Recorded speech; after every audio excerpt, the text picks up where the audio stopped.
The Grand Hall of the Galactic Council stretched higher than any building on Earth, its crystal walls shimmering with colors humans had no words for. Ambassador James Reed stood at the center of the circular platform, his black formal suit a stark contrast to the flowing, ethereal robes of the alien representatives surrounding him. His heart beat steadily, even as laughter echoed from above.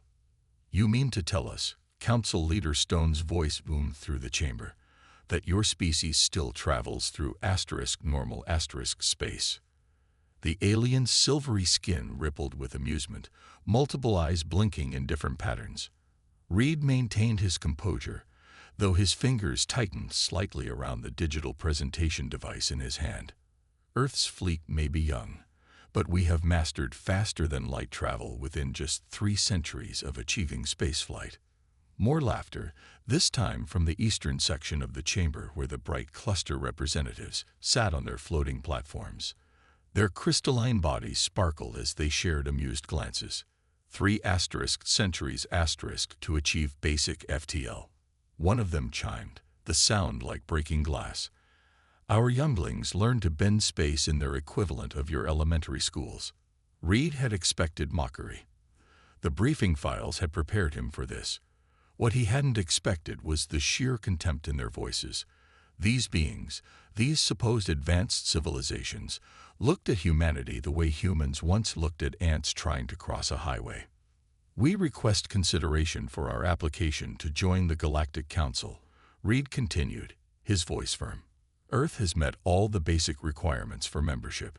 We have unified our planet, developed clean energy, and established colonies beyond our solar system." Council Leader Stone raised one of his 4 hands, and the chamber fell silent. "Ambassador Reed, your species' determination is admirable. But the Council cannot accept members who still think in merely 3 dimensions. Your very method of travel is primitive. You push your ships through space like children pushing toys across the floor." The Council chamber erupted in another wave of laughter. Reed noticed how some representatives didn't even bother to hide their mockery behind their hands or appendages. "We have studied your application thoroughly," Stone continued, his tone taking on what he probably thought was kindness. "Your species shows potential. You've avoided destroying yourselves, which is more than many achieve. But you're simply not ready." Reed thought about the hidden facility deep beneath Europa's ice, about Project Tesseract and the impossible things Dr. Miller and her team had achieved, about the ship they were building that would make all this mockery meaningless. But he kept his face neutral, playing the part of the humble representative of a developing species. "What would the Council suggest?" Reed asked, knowing the answer would only add to their amusement. Stone's multiple eyes shifted colors, displaying what Reed's cultural training identified as patronizing sympathy. "Come back in 100 of your Earth years. Use that time to at least grasp basic dimensional manipulation. Learn to think beyond your limited understanding of spacetime. Perhaps then we can reconsider your application." The dismissal was clear. Reed bowed slightly, exactly the degree specified for a non-member species addressing the Council. "Earth thanks the Council for its consideration." As he walked toward the chamber's exit, the laughter followed him. Some representatives were already turning to each other, sharing jokes about the primitive humans who thought pushing ships through normal space was an achievement. Reed's communicator vibrated silently in his pocket as he reached the transport pad that would take him back to his ship. A message from Earth Defense Command flashed across his retinal implant. "Project Tesseract Phase 3 completed successfully. Infinity's Edge ready for dimensional trials. Proceed as planned." A small smile crossed Reed's face as the transport beam engaged. Let them laugh. In less than 6 months, that laughter would turn to terror when humanity revealed what it could really do. After all, sometimes the best place to hide breakthrough technology was behind a facade of primitive development. The last thing Reed heard as he dematerialized was another burst of alien laughter. He wondered how many of them would still be laughing when they saw a human ship fold space 7 ways at once. The game was set. Now it was just a matter of waiting for the right moment to show the galaxy why underestimating humanity was the last mistake many species would ever make. 3 kilometers beneath Europa's icy surface, Dr. Anna Miller stared through reinforced glass at something impossible. The test cube, no bigger than a coffee mug, existed in more places than it should. It flickered and danced, sometimes appearing in 4 spots at once, sometimes vanishing completely only to reappear somewhere unexpected. Power levels holding steady, her assistant called out from the control station. Dimensional variance at acceptable levels. Miller nodded, making notes on her tablet. Around her, the massive underground facility hummed with energy. Hidden from prying alien eyes, humanity's greatest secret was taking shape.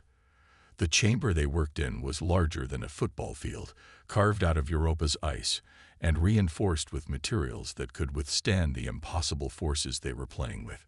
"Begin Phase 2, Miller ordered, her voice calm despite her racing heart. "Let's see if we can make it dance in all 7 dimensions at once." The cube sparkled, then split into what looked like dozens of copies of itself. But they weren't copies. They were the same cube, existing in multiple dimensional spaces simultaneously. To Miller's trained eye, the sight was beautiful. To anyone else, it would have been headache-inducing. A deep voice came from behind her. "I see the tests are going well." Miller turned to find Commander Thomas Gray watching through the glass. He'd arrived on the last supply run from Earth, chosen to captain humanity's first true dimensional ship. His presence meant they were getting close to their goal. "Better than well," Miller replied, pointing to the cube. "We've achieved stable 7-dimensional existence in an inanimate object. The aliens think we're centuries away from even understanding this technology, but we've already mastered it." Gray stepped closer to the glass, his military posture relaxing slightly as he watched the cubes dance. "How did we do it? How did we leap so far ahead without them noticing?" Miller smiled. The answer was beautifully simple. Because they think too much like advanced beings. They've forgotten how to think simply, how to look at problems from new angles. They taught themselves rules about dimensional science over millions of years. We came in fresh, ignored those rules, and found better ways. She led Gray through a heavy security door into the main construction bay. There, suspended in a cradle of energy fields, hung the Infinity's Edge. The ship looked deceptively simple from the outside, sleek and dark, about the size of an old Earth aircraft carrier. But its hull contained technology that would make those laughing aliens choke on their mockery. "She'll be ready on schedule," Miller said, watching Gray's face as he took in his future command. "The cube was our final test. Now we know the dimensional drives work exactly as designed. The Council gave us 100 years to learn basic dimensional theory," Gray said, a small smile forming. "Instead, we'll show them what humanity can do in 6 months." Miller walked over to a control panel, bringing up the ship's specifications. 7-dimensional drives, working in perfect harmony. She can exist in multiple points in space-time simultaneously. Traditional weapons will be useless against her. How do you shoot something that exists in 7 dimensions at once? "And the crew?" Gray asked. "How do we handle that level of dimensional shift?" "The internal fields will keep the crew in normal space-time," Miller explained. "You'll be able to see what's happening, control it, but won't experience the dimensional shifts directly. Think of it like driving a car. You don't need to understand every aspect of internal combustion to drive effectively." A loud alarm suddenly blared through the facility. Miller quickly checked her readings and laughed. The test cube had just achieved something new. It had briefly existed in 8 dimensions. "See," she said to Gray. "Even now, we're exceeding our own expectations. The aliens think we're primitive, fumbling in the dark with basic space travel. They don't realize we've already built something that breaks every rule they think they know about dimensional physics." Gray watched as technicians scurried around the Infinity's Edge, making final adjustments. "How long until we can begin crew training?" 2 weeks, Miller replied. "Then another month of simulations. After that," she gestured at the ship, "after that, We show the galaxy why they should have taken humanity seriously from the start. In the testing chamber behind them, the cube continued its impossible dance, a tiny preview of the power humanity was about to unleash upon an unsuspecting galaxy. Admiral Robert Wilson stood before the massive holographic display in Earth's Defense Command Center, his face grim as he watched red dots multiply across the map. Each dot represented an alien warship moving toward the edges of human space. The pattern was clear. They were being surrounded. Another fleet just jumped in near Saturn, an operator reported. Signatures matched those of the Blue Star Empire. They're claiming to be on routine patrol. Wilson exchanged looks with Ambassador Reed, who had just returned from another humiliating council meeting. They both knew what routine patrol meant. The aliens had smelled blood in the water. How many ships total? Wilson asked, though he already knew the answer would be bad. Over 3,000 now, sir. 5 different species, all claiming to be conducting separate exercises, all just happening to choose this time to test their fleets near our space. Reed stepped closer to the display, his diplomatic mask slipping slightly. They think we're weak. The Council's dismissal of our application was like ringing a dinner bell. Every ambitious species out there now sees Earth as easy prey. Wilson allowed himself a small smile. If they only knew what was waiting for them under Europa's ice. He turned to his communication officer. Send the signal to Commander Gray. Tell him it's time to begin final preparations. The message went out, traveling through secure channels to Europa. Deep in the hidden base, Commander Gray read it and immediately called his crew to the briefing room. 30 men and women, the best Earth had to offer, gathered quickly. Ladies and gentlemen, Gray began, standing before them. The storm we've been preparing for is here. Multiple alien fleets are positioning themselves for what they think will be an easy conquest of primitive humanity. He activated a hologram showing the Infinity's Edge. This ship represents humanity's greatest achievement. In the next 3 weeks, we need to master its capabilities completely. Dr. Miller. Miller stepped forward, her usual lab coat replaced by a military uniform. You've all undergone basic dimensional awareness training. Now we begin the hard part. The Infinity's Edge doesn't just travel through space. It exists in 7 dimensions simultaneously. She brought up a simulation showing the ship splitting across multiple planes of existence. When you're aboard, you'll be protected by specialized fields. You'll see everything happening, but your bodies will remain in normal space-time. Your minds, however, need to learn to think in 7 dimensions. One of the crew raised her hand. How do we fight in 7 dimensions? Our combat training is all based on 3-dimensional space. Gray nodded at Miller, who changed the display. That's today's lesson. In 7 dimensions, traditional combat becomes meaningless. We don't just move up, down, left, right, forward, and back. We can move asterisk through asterisk dimensions themselves. The next 3 weeks were the hardest training any of them had ever faced. They learned to think in ways that would have driven their ancestors mad. They practiced maneuvers that broke every rule of normal space. The ship could be in multiple places at once, could move through dimensions instead of just through space. Some crew members got headaches. Others had nightmares. But they all pushed through, driven by the knowledge of what was coming. On the final day of training, Gray gathered them again. The alien fleets are almost in position. They think they're being subtle, gathering slowly like predators stalking weak prey. Tomorrow, we show them their mistake.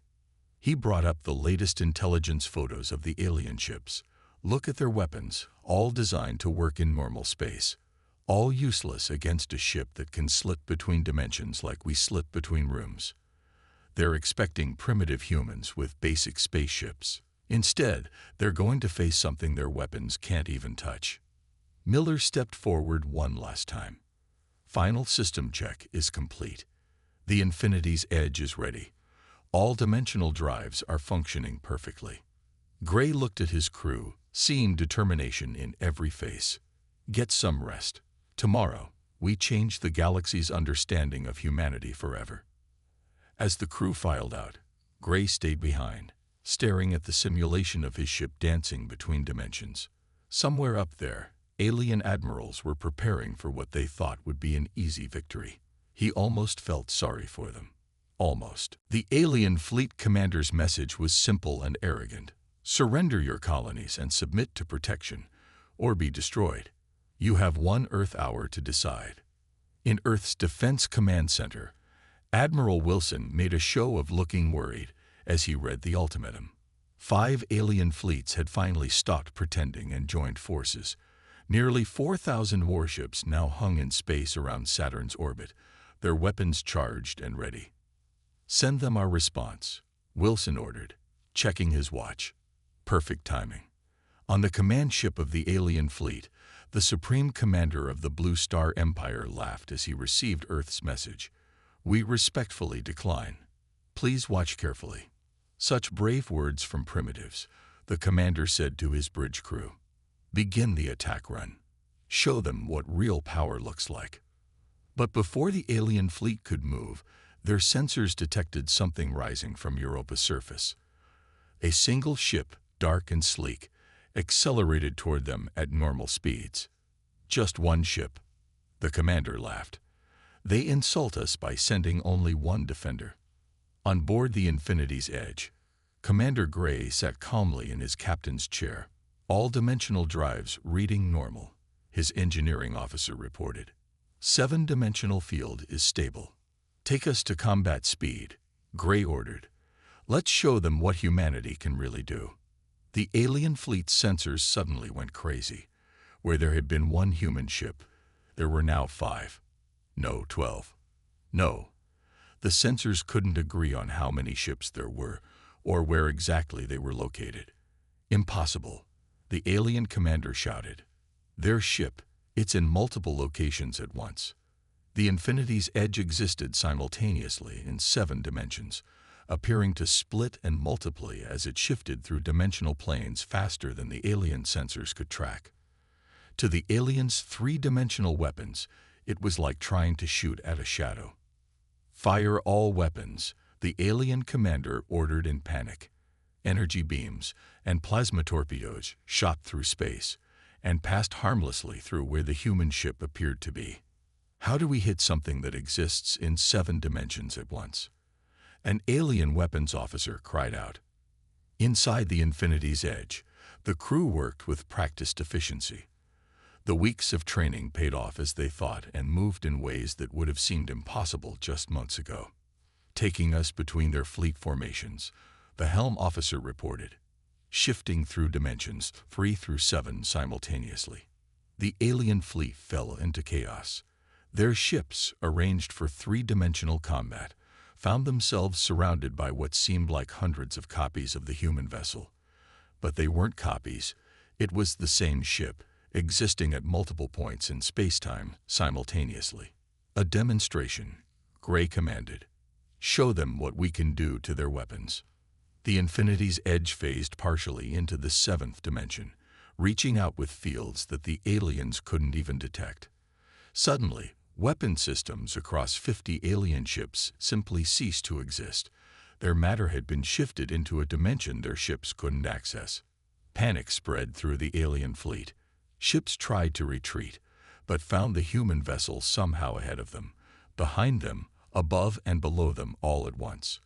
Their mighty weapons were useless against something that could simply step sideways through dimensions to avoid them. Send the message, Gray ordered. Every alien commander received the same transmission. This is the Earth ship Infinity's Edge. We exist in 7 dimensions. Your weapons cannot harm us. Your shields cannot stop us. This was a demonstration using less than 10% of our capability. Retreat now. The alien Supreme Commander stared at his tactical display in horror. His mighty fleet, which had come to easily conquer a primitive species, was now helpless. The human ship danced through reality itself, making a mockery of everything he thought he knew about space warfare. Full retreat, he ordered, his voice shaking. Get us out of here. Send word to the Council. The humans have mastered dimensional warfare. As the alien fleet fled in disorder, Gray allowed himself the small smile. Send word to Earth. Tell them Phase 1 is complete. The galaxy just learned that humanity isn't as primitive as they thought. On his screen, he could see alien ships practically falling over themselves to jump away to safety. They had come expecting to find helpless prey. Instead, they had found something that turned their understanding of reality upside down. The laughter had stopped. Dr. Miller stood before the Galactic Council's emergency session, a small cube floating above her palm.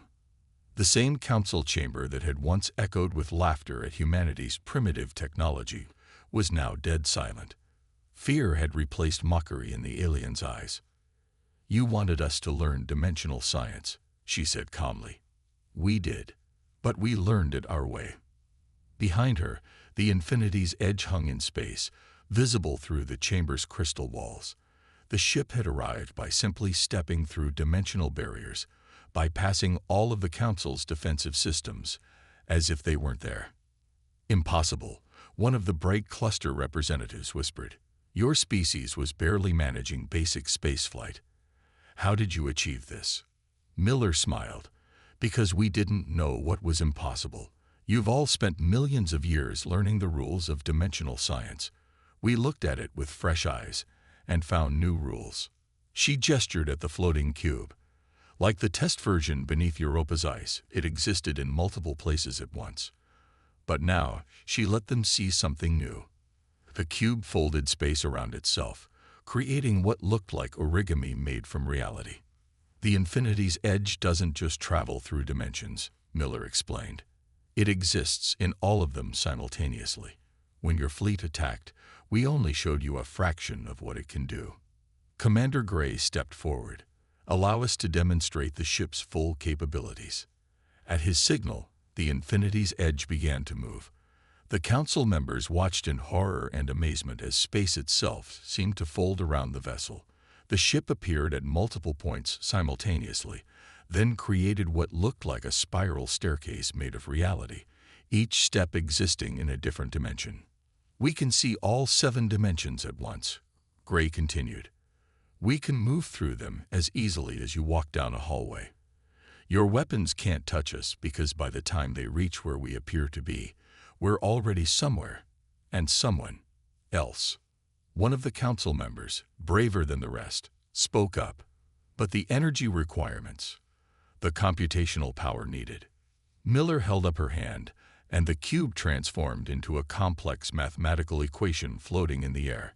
"Your scientists said this equation was unsolvable, that it would require more energy than a star produces in a year.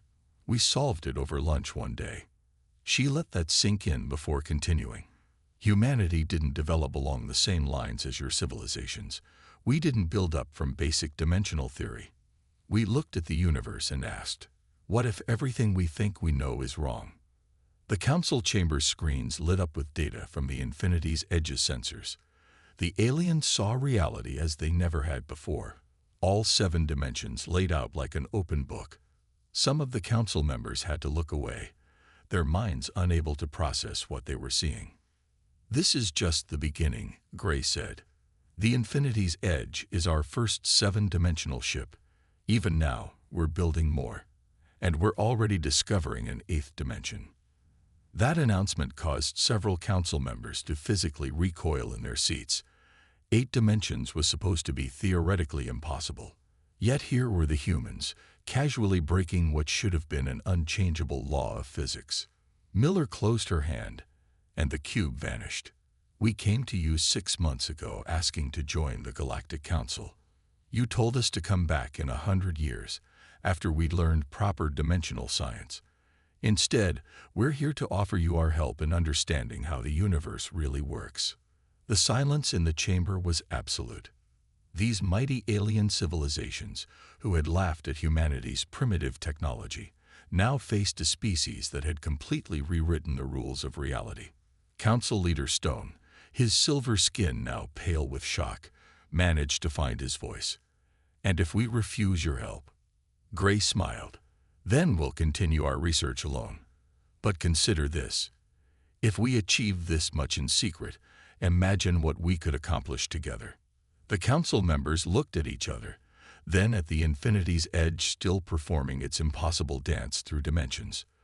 The choice was clear: adapt to humanity's presence in the galaxy, or be left behind as humanity pushed the boundaries of what was possible. The age of laughing at Earth was over. The age of learning from humanity had begun. The emergency session of the Galactic Council had been running for 3 days straight. The Grand Chamber, once a place of order and ceremony, now buzzed with nervous energy as species after species demanded answers about humanity's dimensional technology.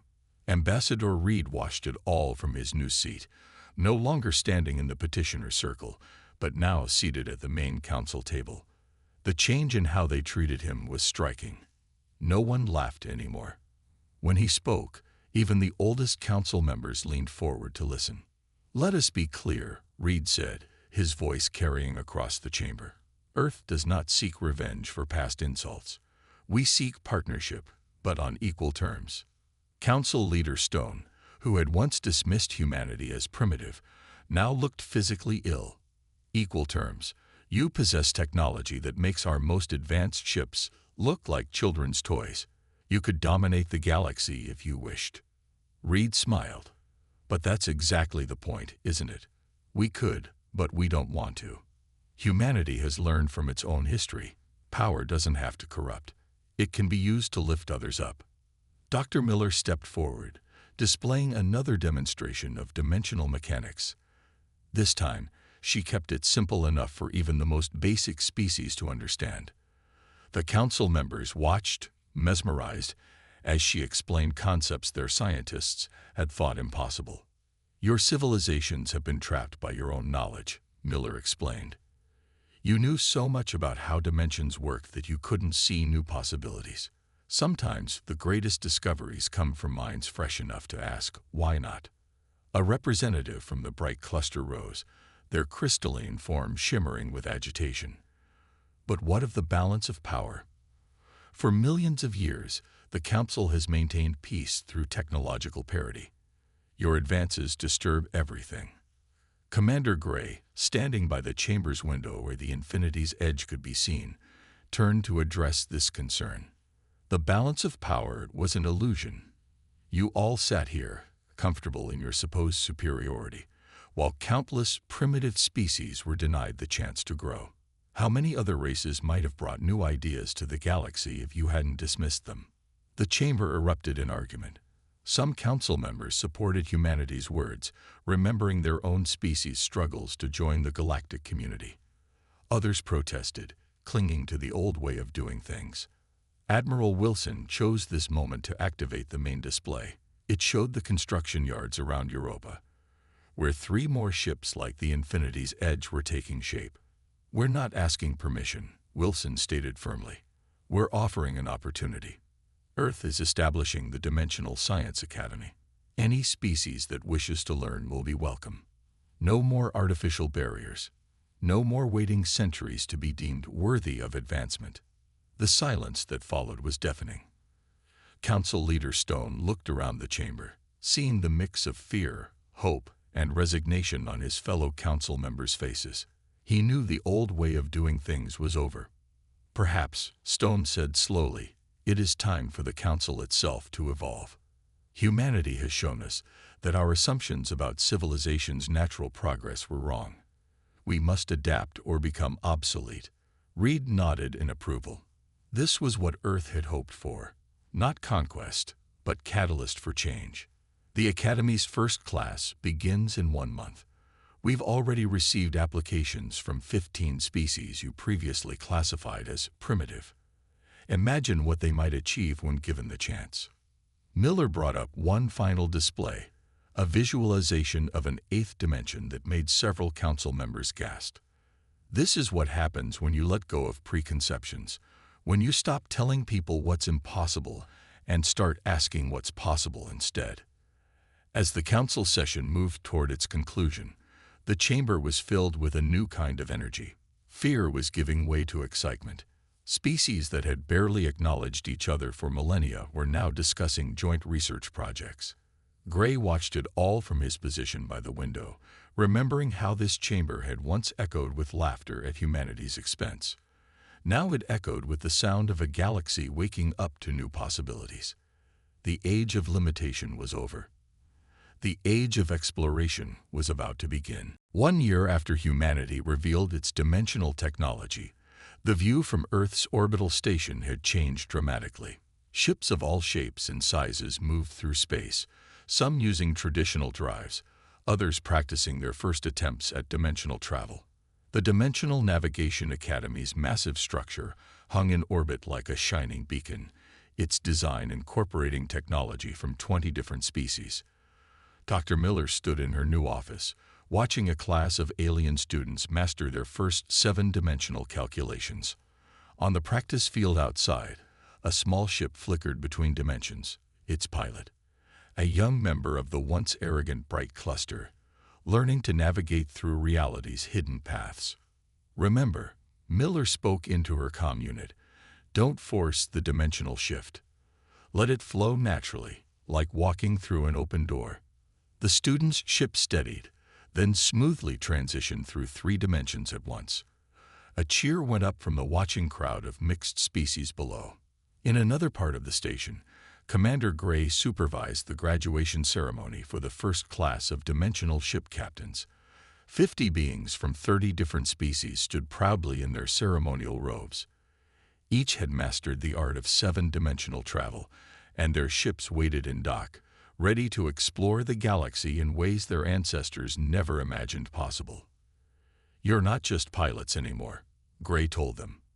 You're pioneers. Each of you will take these skills back to your homeworlds. You'll teach others. The galaxy is about to become a much smaller place. Ambassador Reed, now serving as Earth's senior representative to the transformed Galactic Council, watched the ceremony through a dimensional viewport that connected directly to the council chamber. The other council members watched with him, their former prejudices replaced by genuine respect. Humanity has changed everything, Council Leader Stone admitted, his silver skin shimmering with emotion. In just 1 year, we've made more progress than in the previous 1,000. Reed nodded, because we stopped telling people what they couldn't do and started showing them what they could achieve instead. The Infinity's Edge, now the flagship of Earth's growing dimensional fleet, patrolled near the edges of known space. But it no longer traveled alone. Ships from a dozen species accompanied it, their crews learning to work together in ways that would have seemed impossible just a year ago. Admiral Wilson stood on the Academy's main observation deck, reviewing the latest reports. 20 new dimensional shipyards were under construction throughout the galaxy. The technology that humanity had developed was spreading, but in a controlled, responsible way. Each new ship crew had to prove they understood not just the science, but the philosophy behind it. Another application for membership, his aide reported, handing him a datapad. This one's from a species we'd never even heard of before. They'd been watching us from outside council space. They say our willingness to share knowledge convinced them it was safe to make contact. Wilson smiled. This was the 7th such first contact in the past month. News of Earth's open approach to technological advancement was spreading even beyond the Council's borders. In her private lab beneath Europa's ice, where it had all started, Dr. Miller worked on her latest project. The 8th dimension had proved more complex than anyone imagined, but they were making progress. This time, scientists from across the galaxy worked alongside her, each bringing their own unique perspectives to the challenge. We've detected something new, one of her alien colleagues announced excitedly. The 8th dimension appears to be connected to consciousness itself. This could change our understanding of reality even more fundamentally than 7-dimensional travel. Miller looked at her team, humans working alongside beings they'd once thought of as impossibly advanced, and beings who had once dismissed humans as primitives. All of them now equals, all of them pushing the boundaries of what was possible. That's the beauty of science, she said.